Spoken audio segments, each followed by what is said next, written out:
Olá, sejam muito bem-vindos. Eu sou Rúbia Germano e esse é mais um Pavonicast, o podcast da obra Pavoniana de Belo Horizonte. No episódio de hoje, nós vamos falar sobre um tema urgente e necessário. Conversaremos sobre jovens e adolescentes e como eles estão desacreditados pela sociedade nos dias de hoje. Para poder conversar conosco sobre esse tema, a nossa convidada é a Renata Fialho. Obrigada por ter aceitado vir conversar conosco aqui no Pavonicast. Eu que agradeço a presença nesse lugar maravilhoso, com essa comunidade linda também. Muito obrigada. Eu que agradeço pelo convite. Nós que agradecemos a sua disponibilidade, ainda mais no final do ano, né? Porque a agenda de todo mundo vira uma loucura. Sem comentários, mas sempre tem um tempinho. Isso que é ótimo. Bom, muito obrigada. Bom, para a gente poder começar a conversar sobre este assunto, né? Eu mesmo poderia te apresentar, porque lá se vão 20 anos de amizade, né? Sim. Nós trabalhamos juntas durante um longo período e depois a gente continuou essa conexão, né? E isso enriquece muito a minha vida. Obrigada. Igualmente. Mas eu gostaria que você se apresentasse, né? Que você falasse das suas formações, da sua caminhada na área de educação, né? E por que hoje eu te chamei para poder falar de adolescentes e juventudes. Com certeza. Bem, sou Renata Fialho, estou já há 30 anos na área da educação, isso é muito bom. Isso que eu falo que eu não consigo mais ver a minha vida sem a educação. E eu sou formada em pedagogia, geografia, fiz pós em educação ambiental, MBA em psicologia positiva de pessoas e organizações e fui fazendo algumas especializações na área de educação socioemocional. E com o passar do tempo, já há 30 anos dentro de escola, eu fui vendo assim uma necessidade muito grande da educação socioemocional, como eu vejo até hoje a educação ambiental. Então, eu falo que assim, a educação socioambiental é colocar esse indivíduo mesmo bem, feliz. E o indivíduo que eu falo de todas as idades, dentro dessa sociedade, porque quando o indivíduo está bem, feliz, o que ele faz? Ele vai fazer bem para o lugar que ele está. E nesse trabalho tem uma missão aí muito grande que é, vou dizer assim, como que fala? Vamos lapidar esse ser humano, desde quando ele nasce ali, até o resto da vida dele, tudo que ele tem para viver, mas ele saber o que são essas emoções e sentimentos que ele vivencia, como lidar com as situações mesmo, porque quando a gente fala em emoções e sentimentos, a educação socioemocional não é somente isso. Isso é uma base, as emoções e os sentimentos. Mas o que a gente faz? Porque muitas vezes as pessoas falam assim, igual eu coloquei aqui, eu tenho MBA em psicologia positiva de pessoas e organizações. As pessoas acham assim, que psicologia positiva é todo mundo feliz, e não é. Então, a educação socioemocional, ela vem para colocar para as pessoas, olha, você pode ficar triste, você pode ter as suas frustrações, mas o que você vai fazer com isso? Você vai carregar isso sempre na sua vida ou você vai usar desses momentos para poder, vou acordar, vou tomar uma atitude, não posso continuar desse jeito e buscar aí soluções para esse dia a dia e isso vai, com certeza, espalhar aí, vamos dizer assim, para as relações das pessoas. E é por isso que eu estou aqui hoje. Muito obrigada. Bom, tem uma coisa legal para a gente poder destacar na sua trajetória, porque você tem experiência com todas as faixas etárias. É mesmo. Você já trabalhou na educação infantil, no ensino fundamental e até no ensino fundamental 1, 2 e no ensino médio, né? Isso. Como professora e também como coordenadora. Então, você tem esse olhar, tanto de dentro de sala de aula como fora, e ainda tem, né, a questão do atendimento às famílias, aos próprios jovens, então, e adolescentes, assim, é uma riqueza para a gente poder levar essas informações, né, para o nosso público aqui do Pavonicast. Com certeza. E assim, quando as pessoas pensam em educação socioemocional, as pessoas também pensam assim, só no espaço da escola. E não. A educação socioemocional é uma urgência, tanto que eu faço palestras para empresas, formações em escolas, palestras para as famílias, e trabalho também, às vezes, com oficinas com adolescentes, de acordo com a demanda das escolas, porque é uma urgência mesmo, né? Cuidar desse ser num todo, não só responsabilidade da escola, mas da sociedade num todo. Ótimo. Você falou, né, na sua primeira fala, e agora você retomou a questão do todo, né, da educação socioambiental. Me lembrei de um livro do Leonardo Boff sobre cuidar de si, cuidar do outro e cuidar do planeta, né, da ecologia integral. E, alguns momentos, eu observava, assim, pensava que isso estava ligado só à questão do meio ambiente. Hoje, não. Né? Eu já entendo que o passo é muito maior do que isso, né? O ambiente, ele faz parte, mas é um cuidar de dentro para fora, né? Exatamente. Bom, Renata, tem um tema esse tema, né, da questão da falta de visibilidade dos adolescentes e jovens é um tema que tem me incomodado bastante, né? Por isso que, quando a gente estava discutindo o que a gente traria nesse episódio, eu falei, gente, a gente tem que falar de como esses adolescentes, esses jovens estão desacreditados, né? Eles têm habilidades maravilhosas, eles fazem conexões de maneiras diferentes, mas quando a gente vê como a sociedade, né, olha para essa geração, há um olhar muito de desconfiança, né? O que você acredita que aconteceu? Por que esse olhar está desta maneira, né? E por que esse desacreditar ainda está aí pairando pelo ar? Eu vou trazer algo aqui bem polêmico, assim. Vamos pensar, as pessoas, né, de uma sociedade que desacreditam dos jovens, ela está desacreditando do futuro, para começar. E vamos pensar que quem constrói esse jovem é a família, a sociedade, a escola. Então, quando eu vejo o desacreditar de um jovem, eu penso assim, meu Deus, então o que será do amanhã? Vamos pensar, se hoje nós já não estamos acreditando, que dirá quando eles estiverem adultos, né? O futuro mesmo da sociedade, como que vai ser? Então, eu falo que a gente tem que ter muito esse olhar. E aí eu falo que esse olhar, gente, ele começa mesmo na formação do ser humano. Quando você tem uma criança, por exemplo, a criança está ali. Um bebê, uma criança. Você cuida, ela depende de você. E muitas vezes, o que ela vai fazer? Ela vai atender aquilo que você quer. Porque você, enquanto adulto, é uma referência para essa criança. Ótimo. Então, tudo o que você fizer, a criança vai olhar, a criança vai observar, e isso vai construindo essa criança. Em valores, em condutas, em emoções, nos sentimentos. Quando esse ser sai da infância, ele começa a ir para a adolescência, a gente vê que começam ali os atritos com esse ser. Porque o que acontece? Quando essa criança está ali, ela está sobre as suas ordens, sobre os seus comandos, está tudo muito bom. Você que determina, vai tomar seu banho, guarda o brinquedo mesmo diante de alguns atritos, mas ela vai te obedecer. Quando essa criança começa a crescer, sair dessa infância, ela vai para a adolescência. E ali os pais já começam, ai, nossa, tá insuportável. Nossa, que idade terrível. Eu estou falando isso porque antes de eu estudar tudo isso, eu também. A minha primeira filha, eu achava ela insuportável na adolescência. Nossa, menina chata, tudo reclama, nada tá bom.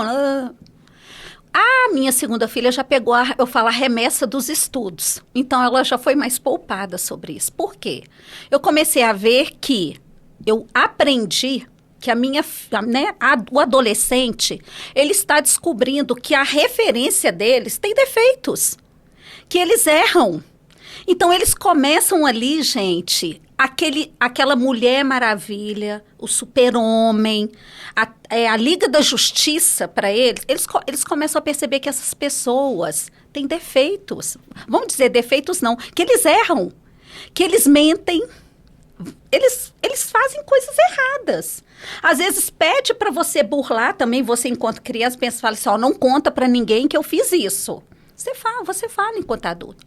Então, essa criança, ela começa a ter ali dentro dela, gente, é uma questão, não é, é porque essa mudança é dos hormônios, alguma coisa, não. Isso é uma questão do cérebro mesmo, do desenvolvimento do cérebro do adolescente.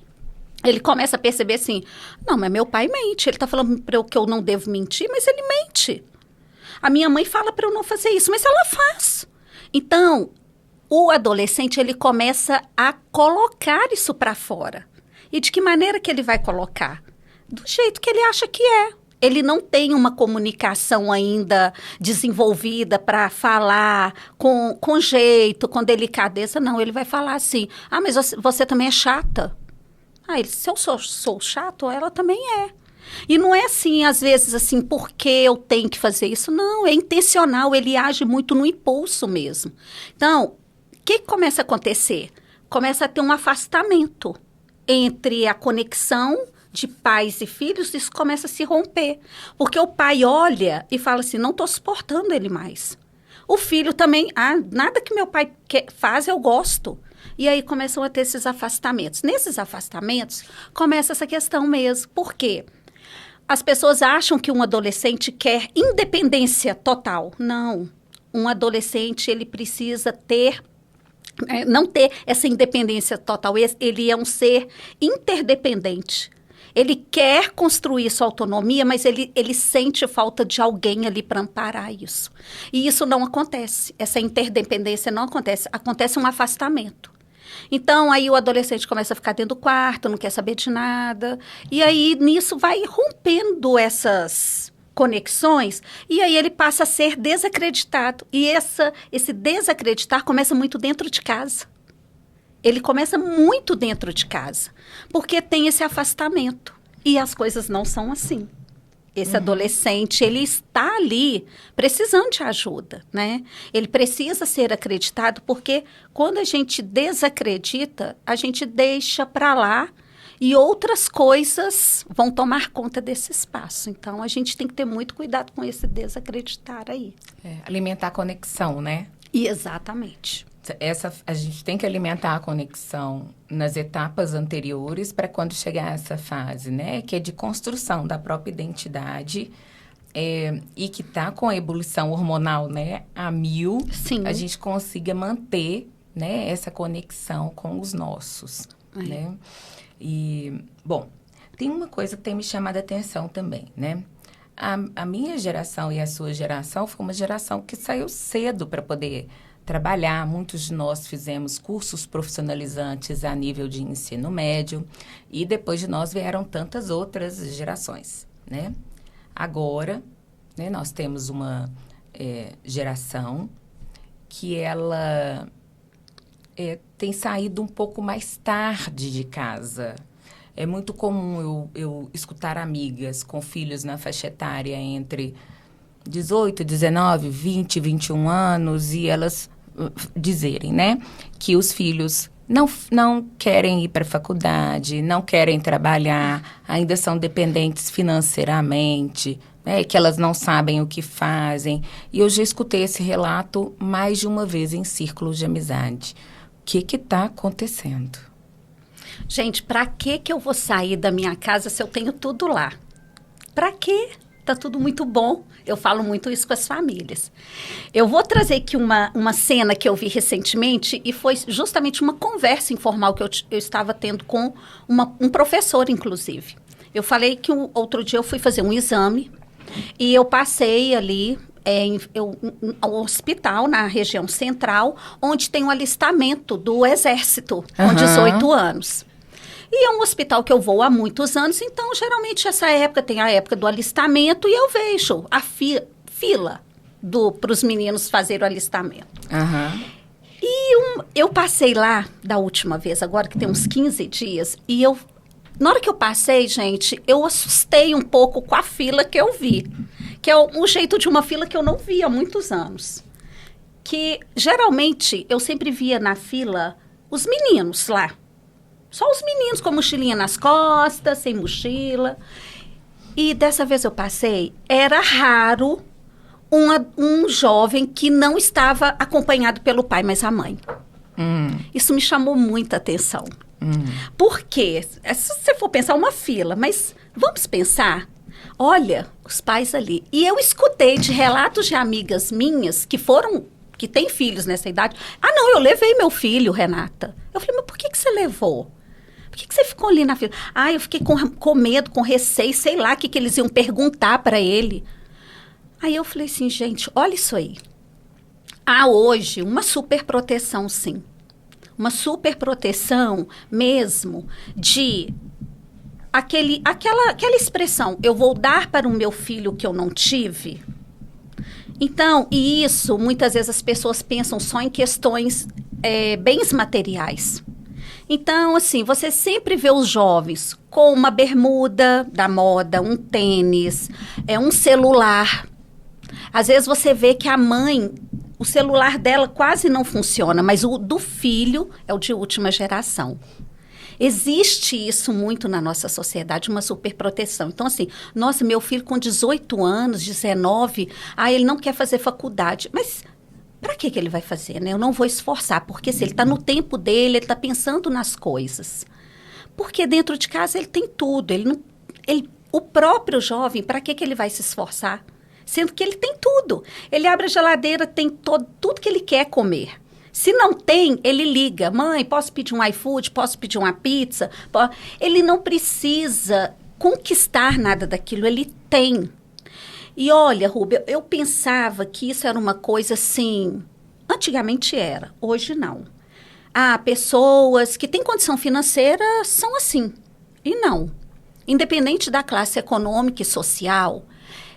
as famílias os pais estão cada vez mais trabalhando muito para poder dar para esse filho o que eles não tiveram. Então, assim, às vezes eu vejo pessoas que trabalham muito, às vezes, assim, uma mãe que dá faxina em 3 casas, 2 casas, no mesmo dia. Porque chega no final do mês, ela quer dar o iPhone para o filho, o tênis de marca, a unha postiça, os cílios para a filha.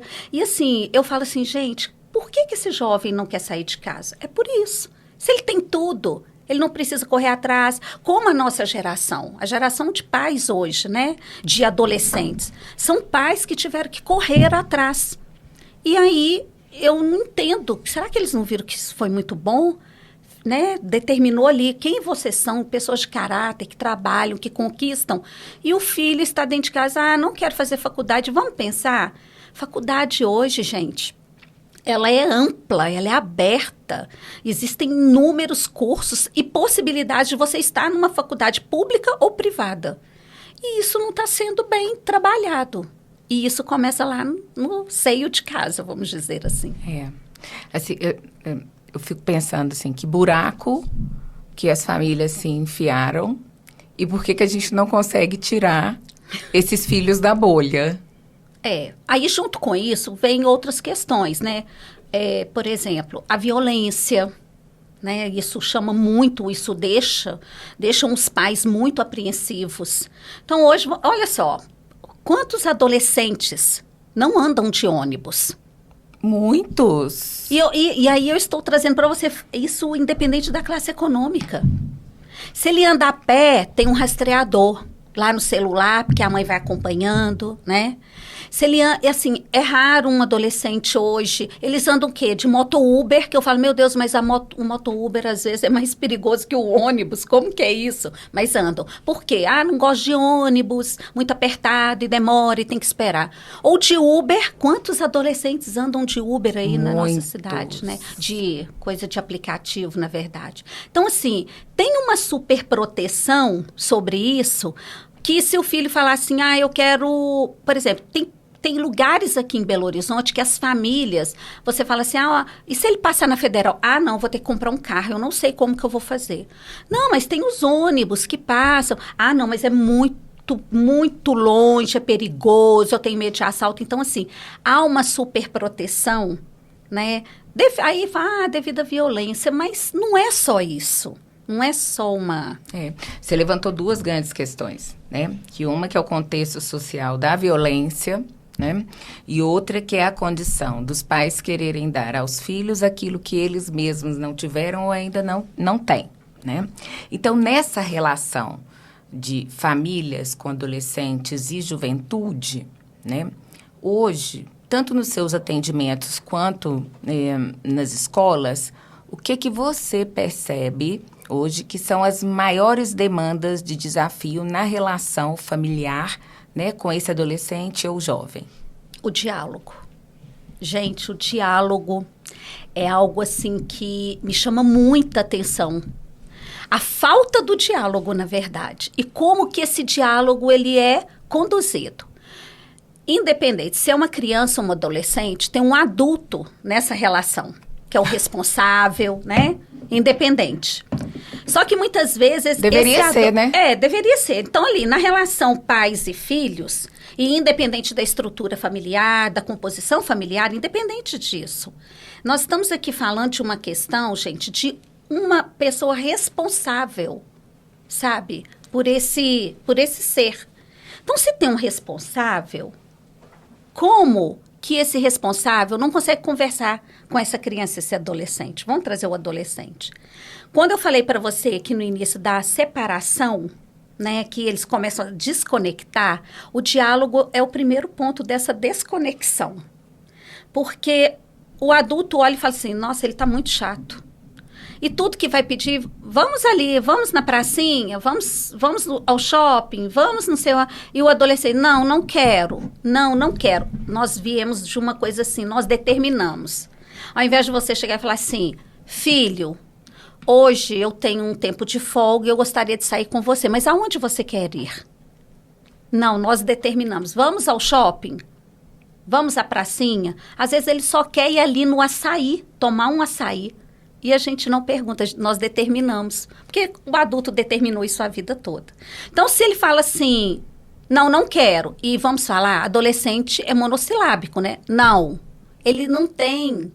Isso quando não é construído. Porque isso pode ser construído pelo adulto.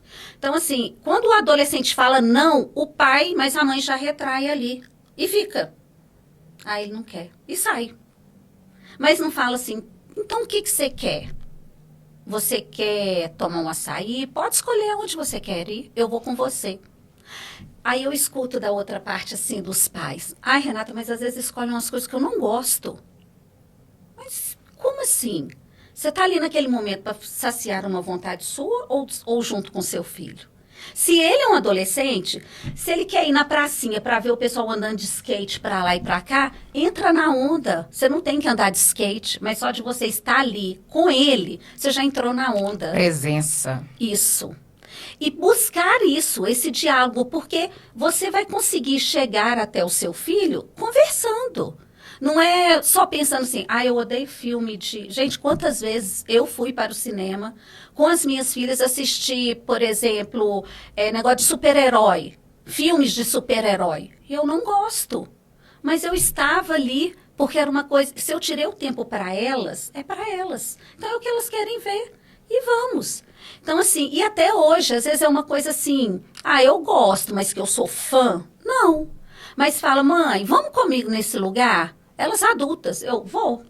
Por quê? É o momento que eu tenho. Então, assim, nós temos que ter esse cuidado. Sabe, eu falo assim, é se abrir. Às vezes o filho fala não, o pai, mas a mãe fecha a porta do quarto e sai. Não fecha essa porta, não. Deixa essa porta aberta, né? Filho, você não quer sair agora? Então, eu tenho outro dia, eu tenho amanhã e depois de amanhã para a gente poder fazer alguma coisa. Eu queria que você escolhesse alguma coisa para a gente fazer. E pronto, aí deixa. Então, assim, essa falta de diálogo é algo que é a primeira barreira, sabe? E a presença, algo que você trouxe aqui e que é fundamental. Se você não conversa, se você não está junto, cada um na sua televisão, cada um no seu... Eu gosto de coisas com a família, o meu filho não gosta, então deixa ele em casa e eu vou curtir a família. Como assim? É complexo, mas nós adultos temos que fazer parte disso. Pois é. Tem uma coisa que... Vou falar primeiro da presença e depois eu falo de uma experiência minha, né, como adolescente. Eu estava estudando semana passada sobre a questão de saúde mental, mas ligada a educadores, Sim. né? E aí uma coisa me chamou muita atenção em dados. a falta de presença nossa, né, nos ambientes, porque temos uma vida diferente. Eu não gosto de olhar, né, para os anos anteriores, né, para outras décadas e falar, lá era muito melhor. Era uma realidade diferente.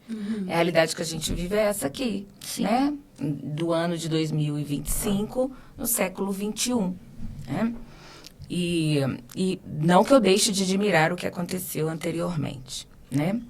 Mas era diferente, você não tinha celular, você não tinha essa aceleração, você não tinha essa possibilidade enorme que a gente tem hoje, né? De televisão e de, se eu não estou gostando, eu troco, né? Porque é uma vida diferente, como será diferente também daqui a 20 anos, né? E todos esses fatores têm colocado, né, os educadores num estado que é chamado de hipervigilância. 70% do tempo dos educadores, eles estão no estado de hipervigilância, gerado pela falta de presença. Então, olha um esgotamento disso. E, assim, esse é o dado dos educadores. Mas se eu olhar, né, para famílias, os próprios adolescentes e os jovens, nós vamos ter outros estados também, outras porcentagens. Sim. Mas certamente teremos também dados alarmantes sobre a questão. Então, é como se o corpo da gente estivesse o tempo inteiro em estado de alerta. Isso. Então, o primeiro não que o filho te dá, você já vai para cima dele, né? E aí, quem que é o adulto da relação? Quem que tem que se portar como adulto da relação, né? Sim. Bom, e aí eu trouxe isso para a gente poder falar, né, das expectativas do adulto com relação ao adolescente, ao jovem, né? Entre o real, o ideal, tem o possível. Sim. Né? Então, quais hoje, na sua perspectiva, os maiores desafios desses jovens nessa caminhada de aquisição socioemocional, de ser acreditado na sociedade, de ser acreditado dentro do seu núcleo familiar, dentro do seu núcleo de amigos? Olha, eu vejo que o jovem, né, o adolescente hoje, o lugar aonde tudo vai, vamos dizer assim, é como se fosse um balão, você vai enchendo, aí ele vai estourar. Para o jovem, é a escola. O adolescente, tudo é na escola. Por isso que muitas coisas, às vezes, as pessoas falam assim, foi lá na escola que aconteceu, porque é na escola, porque é na escola. Mas é lá mesmo que vai acontecer. É onde que vai ter relação. Porque lá ele tem como conversar com adultos de uma maneira que ele vai expor as emoções, os sentimentos, tudo que está incomodando. E vou falar a verdade, gente, 95% da procura de adolescentes dentro da escola, eles procuram outros adultos, supervisores, coordenadores. Gente, eles conversam até com o pessoal dos serviços gerais da escola, de todos os setores da escola, até com um pipoqueiro que vende pipoca na porta da escola. Ele vai querer conversar com aquelas pessoas e a maior, assim, está em primeiro lugar, é para falar da relação com os pais. É uma coisa incrível. Então, assim, quando um jovem chega chorando muito, ou em outras situações que a gente presencia dentro de escola, a maioria, 95%, eu já fiz até um cálculo para eu saber, assim, como que é? São problemas familiares. Relação com pai e mãe, relações com a família, a falta de entendimento, a falta de compreensão. Então, assim, lá na escola eles vão colocar tudo isso. Então, muitas vezes, o aluno ele quer chegar na escola, ele não quer ter aula. A aula, que é necessária, ele sabe. Ele quer o quê? Desabafar. Isso é fato. E aí, eu escuto por um outro lado assim, mas a escola também não muda, a escola é a mesma, não sei o quê. Não é não, gente. A escola não é mais a mesma. Quem fala isso é quem não vivencia a escola todos os dias. A escola, ela está em constante processo de mudança. Só que ela tem a sua função ali na base, que é um pedagógico. Então, ela tem que caminhar com esse pedagógico. Mas ela gasta ali, vamos dizer, não é gastar um tempo, vou usar uma outra palavra, ela investe uma parte do seu tempo nas questões socioemocionais, porque os alunos pedem por isso. Então, eles compartilham com os pares, né? Com os próprios colegas ali da amizade, e eles veem os adultos da escola como pessoas de muita confiança. Então, eles vão ali e começam a falar. Então, eu vejo, né? Nós que estamos muito no meio da educação, a gente vê assim, um adolescente com muitas necessidades de relações pais e filhos, de conexão, de como lidar com as frustrações, porque devido à superproteção você não pode ser frustrado. A gente vê tudo isso. Então, sim, são muitas demandas que precisam ser trabalhadas. Mas a gente vê um jovem com muito potencial, com habilidade, gente, que assim... Muitas vezes eu conversando com mães, ela fala assim, Renata, eu não sabia que meu filho sabia fazer isso.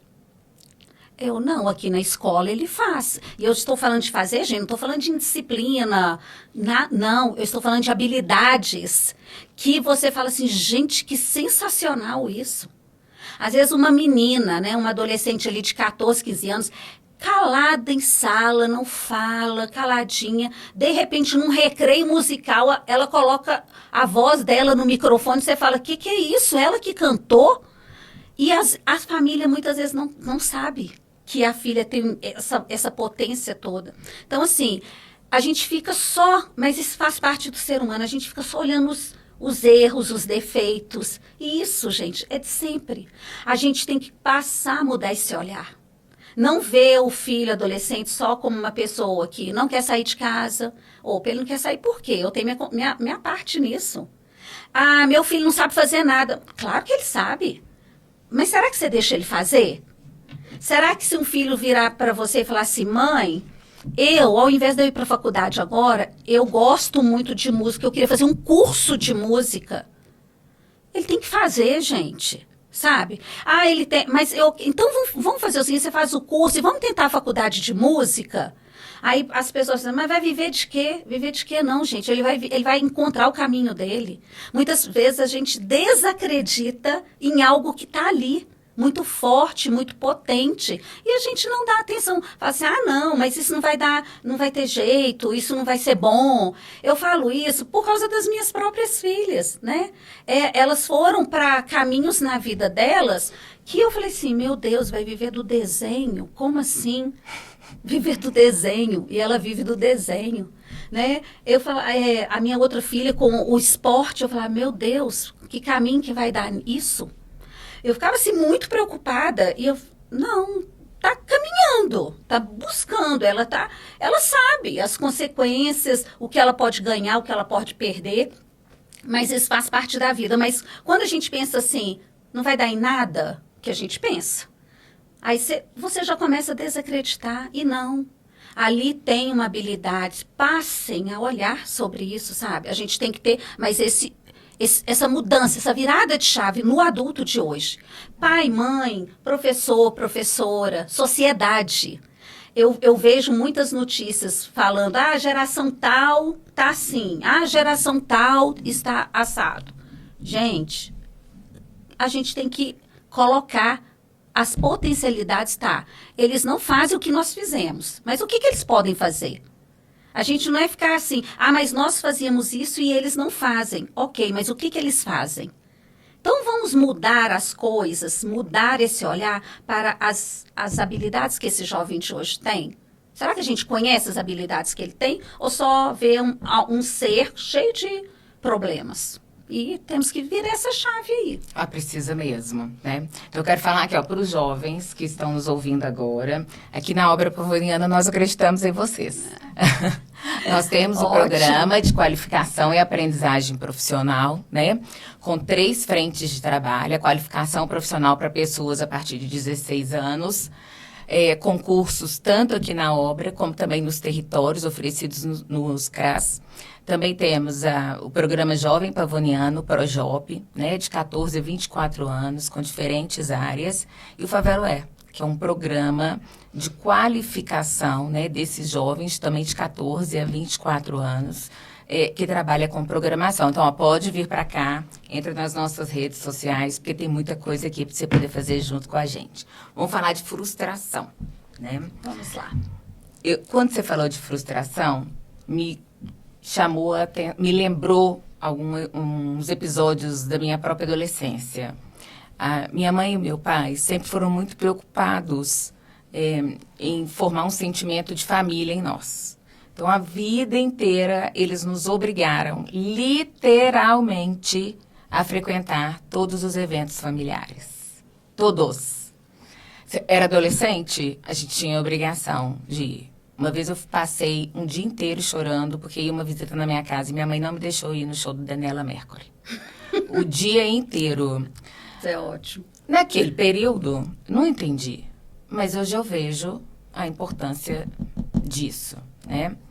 A gente tem que, então, saber frustrar também os filhos, sabe? Colocar, porque quem tem que pegar, né, esse boi pelo chifre, né, e mostrar essa condução são os responsáveis, né? Quem é o responsável primeiro para aquele adolescente, para aquele jovem, né? Ajudar a construir junto, né? Então, a minha pergunta é, como é que a gente pode mudar o rumo dessa história? Sim. O que as famílias podem fazer? O que os grupos de apoio podem fazer? Né? Porque tem jovens e adolescentes que são criados pelos avós, sabe, pelos tios, né, com uma família acolhedora. O que é, né, ou estão aqueles também que estão jovens e adolescentes abrigados. Então, o que essa comunidade responsável por eles pode colaborar e mudar o rumo dessa história? Essa questão de... um quebra, né? É uma quebra, vamos dizer assim. Quebrou. E quando ele sai dessa infância e vai para a adolescência, que ele está construindo a autonomia dele. Então, ele não gosta mais de ir na festa da família, reunir em família. Só que isso é um valor importante para os pais, para a família. É importante. Então, eu acho que nesse momento, vamos negociar algo. Negociar mesmo, gente, negociar. Hoje é um aniversário da sua avó. Aniversário da sua avó não pode deixar de ir. Mas o aniversário do tio, avô, que não tem muito contato, ok. Sabe, eu acho que é uma questão mesmo de ter uma conversa para determinar isso. E o jovem, gente, ele precisa sim. Porque muitas vezes a gente fala assim, a criança precisa de você falar uma coisa todos os dias. Sempre. Lembrar ela das regras, né? Do que é combinado. O jovem não. As pessoas falam uma vez e acham que eles vão levar aquilo para o resto da vida. Claro que não vão. Eles necessitam dessas conversas com mais frequência também. Então, primeiro, levar isso mesmo. Bem, pergunta para esse jovem, quem são as pessoas da família que você tem um apego muito forte? Ele vai falar ali, de acordo com a conversa. Ah, meu avô, minha avó Maria, minha avó Diva, não sei o quê, o tio, não sei o quê. Às vezes é um tio-avô que ele é super apegado, mas o irmão da mãe às vezes não é muito apegado. Sabe essas coisas? Porque eles vão criando esses vínculos. Eles não vão gostar das mesmas pessoas que você gosta. Ah, perfeito. Sabe? Eles não vão gostar. E as preferências também, né? Tudo. Olha, a gente tem que ter muito cuidado com isso, porque ao mesmo tempo que a gente fala assim, eu quero que meu filho tenha autonomia, mas sendo que você escolhe de quem que ele gosta, com quem ele... Não é assim? A gente tem que ter muito esse cuidado. Então tá, se o avô, a avó, fulana, ciclano e beltrano são os mais importantes, esses aniversários você não pode deixar de ir. Os encontros na casa dessas pessoas você não pode deixar de ir. Ah, mas o primo do primo, porque isso acontece em família. Não, mãe, eu não sou muito fã dessa parte da família, sabe? Não tenho afinidade, não tenho, sabe? Eu já tentei, antes eu ia nas festas, não tinha criança. É o conversar. Então, assim, é algo que sim, é negociado e a gente tem que... Não, eu falo assim, não muito cedo, que a gente tem que pensar, uma criança de 10 anos, ela determinar que ela pode ou não ir à festa de alguém da família, ela não tem essa autonomia e nem esse poder ainda de decidir. Sim. Então, assim, eu acho que assim, um adolescente mesmo, eu vou trazer algo da minha vida. A família do meu marido morava no interior e todo mês nós tínhamos que ir para lá. Então, eu falo mais pela Camila, durante os 15 primeiros anos de vida dela, toda vez ela ia. Só que ela passou a ir mesmo por uma obrigação. E você via que chegava lá, ela não ficava com as pessoas. Por quê? Ela queria ficar mais na dela, não tem o que conversar, não tem tanta proximidade de ficar ali horas e horas batendo papo. Então, eu comecei a trabalhar isso lá em casa. Da próxima vez que a gente for, você não precisa ir. Ainda mais que começa uma festinha, um encontro das amigas. Então, eu deixava ela com no caso da minha mãe, de uma prima minha responsável, e ela tinha essa abertura. Então, assim, a gente tem que começar a abrir a cabeça para isso, sabe? Ele não vai deixar de amar, de gostar da família. Mas ele não... Quem quer isso somos nós, adultos, o tempo todo. Mas ele está numa fase e quer saber, depois volta. Tem essa retomada. Volta, eles voltam. Por quê, gente? A adolescência é uma fase que eles gostam de estar com os pares. E os pares próximos. Não é aquele par assim, porque tem outro adolescente, ele vai dar certo ele ir. Não. Tem que ser um adolescente que ele gosta. E muitas vezes ele vai falar assim, pai, eu vou na festa da tia Marcinha, leva um amigo meu. Leva, gente, leva um amigo, sabe? Se essa é a opção, olha, não tem com quem ficar, você vai ter que ir. Então, vou levar um amigo. Eu já levei outras pessoas para casa da minha sogra por causa das meninas. Então, assim, a gente tem que ter essa cabeça, sabe? E não distanciar. Não ficar, e, assim, infelizmente, tudo muitas vezes vira briga, sabe? E vai ter momentos que os filhos vão ser frustrados, sim, gente. Olha, hoje não tem ninguém para ficar com você, você vai ter que ir. Não tem outra opção. Chega lá, você dá um jeito, conversa um pouco com as pessoas e depois você vai assistir um filme que lá tem uma televisão, sabe? Hoje, claro, e obviamente que é algo que não tem como tirar de vez desses meninos, principalmente na vida social, o celular, ele tem que ser controlado, ele tem que ter tempo de uso. Mas às vezes é nesse momento, olha, infelizmente ele não tem com quem conversar, ele vai pegar o celular. É a gente se abrir para isso, entendeu? E caminhar. Sigamos. Renata, delícia a nossa conversa. Eu vou ficar, então, com 3 palavras para a gente poder encerrar, né? Que é conexão, diálogo e negociação. Nessa relação, né, com adolescentes e jovens atuais, pela descrição de tudo que você falou aqui, são os 3 pontos que ficam, né, muito latentes para mim. Então, eu gostaria, né, de deixar o espaço aberto. Se você quiser comentar mais alguma coisa, mandar um recado, deixar suas redes sociais, né, para que as pessoas possam te seguir, né, e conhecer o trabalho maravilhoso que você vem fazendo. Tá. Eu vou deixar, assim, um recadinho muito especial para você que é pai, mãe, avó, família, responsável por uma adolescente, que é a nossa conversa aqui hoje. Passe a mudar esse olhar, né, de um olhar mesmo. Não é fazer tudo, não é permitir tudo. O adolescente precisa de limites, isso né, é assim, fantástico.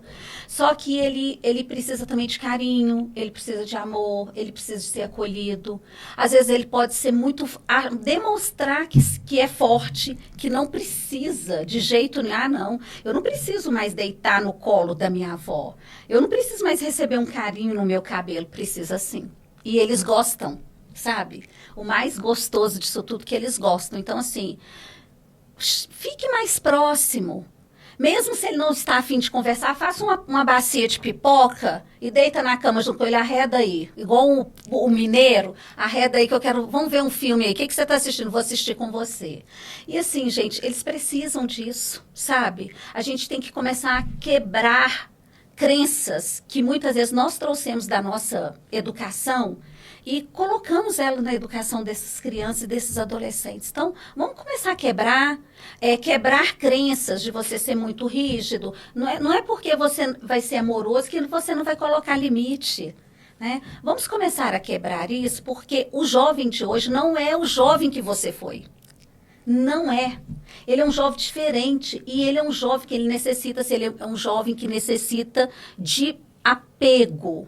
Pode parecer que não, mas ele precisa. Sim. Então, vamos começar a quebrar isso dentro de nós. E, a mudança só vai acontecer quando nós, adultos, percebermos mesmo assim, eu preciso dar uma mudada. Eu tive uma virada de chave muito importante na minha vida. E se eu não tivesse tido essa virada de chave, eu não teria hoje a relação que eu tenho com as minhas filhas. Então, assim, e foi uma filha minha que me sinalizou, mãe, eu não sou você. Eu falo que é uma fala que eu uso muito delas nas palestras, porque isso que foi a virada. Um dia ela falou para mim assim, mãe, ela estava com 10 anos, a minha filha mais velha, mãe, eu não sou você. Então, assim, ela estava coberta de razão. Eu poderia ter olhado para ela assim, mal criada, mal educada, está me respondendo. Não, gente, ela estava colocando. Então, vamos passar a olhar isso. Escuta esse jovem. Ele está sendo desrespeitoso. Olha, vamos fazer o seguinte, você está nervoso. Eu também estou. Então, vamos conversar depois? É saber lidar mesmo. Porque não adianta a gente querer pôr nós jovens dentro do corpo dos nossos filhos e eles têm que seguir o que a gente quer. E não vai ter jeito, porque não vai rolar isso não, como eles dizem. Não vai pegar. Ótimo. Deixa suas redes sociais. Bem, minhas redes sociais lá no Instagram, Renata Fialho, sócio emocional. Entra lá, qualquer coisa que precisar, porque eu recebo às vezes mensagem lá no privado. Nossa, Renata, meu filho fez isso, isso e isso. Pode ir lá, gente, porque nós precisamos dessas conexões, nós precisamos trocar informações, e isso eu falo que é essencial, porque se eu acredito no futuro, eu tenho que acreditar que alguma coisa tem que ser feita. Então, estou lá para isso, pode me chamar lá. Ai, que ótimo. Renata, em nome da Obra Pavoniana, muito obrigada pela sua sensibilidade, pela disponibilidade, pela profundidade dessas reflexões. Tenho certeza que foi muito enriquecedor para todos. Ai, gente, eu que agradeço o seu convite, muito obrigada. Obrigada a todos e todas. E seguimos aí. E o que precisar, estarei aqui. É para fazer o bem, gente. Vamos embora. Vamos espalhar coisa boa aí. A você que nos acompanhou até aqui, o nosso muito obrigada. Eu sou Rúbia Germani e esse é mais um Pavonicast, o podcast da Obra Pavoniana de Belo Horizonte. Sintam-se todos abraçados e cuidados e até o próximo episódio.